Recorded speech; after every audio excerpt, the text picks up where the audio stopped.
about Bitcoin, as you and I have talked about. I just want to know where your head's at with the other digital assets. I mean, one of the most contentious ones seems to be XRP, and that's, I did a big piece on Real Vision about it. How do you see that project? Because you've been invested in that for a long time now.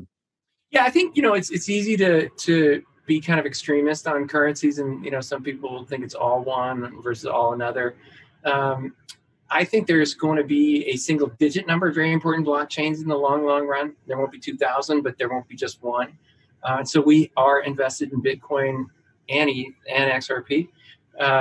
And at various times we changed our views, and we made a very strong call in our, I think it was a March investor letter, that we wanted to go much longer Bitcoin relative to everything else. Bitcoin we thought would do well in the kind of aftermath of the pandemic's economic shock. But now I think the other currencies are going to outperform Bitcoin.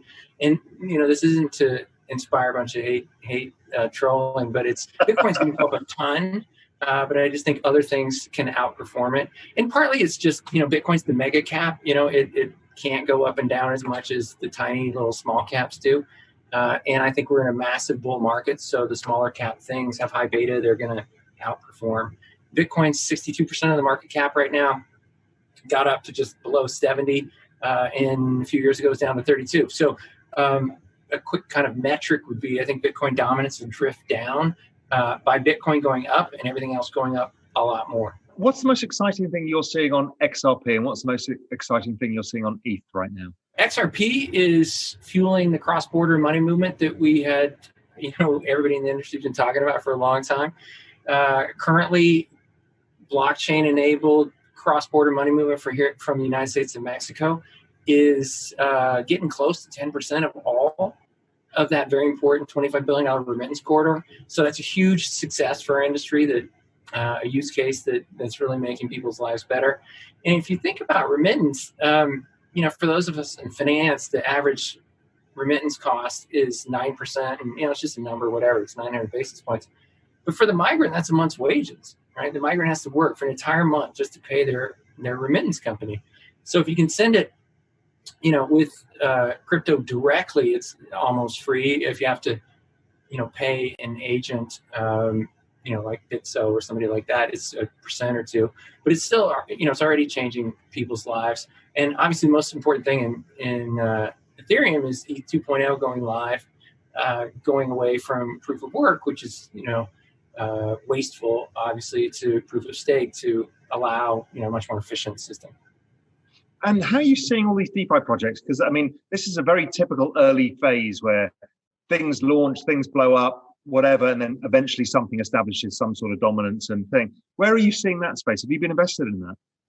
Yeah, so we've been invested in it. It is important. And one of our themes on Bitcoin and blockchain in general is essentially the way the internet's finally changing finance. And if you think about it, the internet changed everything else in our lives, but it didn't touch remittance. Like I said, it really didn't touch credit cards. They still charge the same as they did in the 60s. Didn't change correspondent banking. Still extremely slow to send money from here to the UK or whatever. So blockchain is the thing that's disrupting all those finance oligopolies, basically. And DeFi is kind of one subset of it. And it's essentially taking the middleman out of borrowing and lending or other finance applications. And the borrowing and lending one's the easiest one, I think, for people to get their heads around. Banks lend to credit card borrowers at 17%, and then they give you 0 on your deposits. There's obviously a lot of room in there to do it in a way that's better for both the borrower and the lender. And that's basically what DeFi is. It's allowing people to borrow money at more, affordable interest rates, and then allowing depositors to get the majority of that interest rate for themselves. So we've seen the amount of value locked up in DeFi go from pretty close to 0 a year ago to 12 billion today. It's a huge achievement for our industry. It's great for those of us that have been involved, but there's trillions of borrowing and lending going on out there, hundreds of trillions actually. So there's a huge, couple decades to go.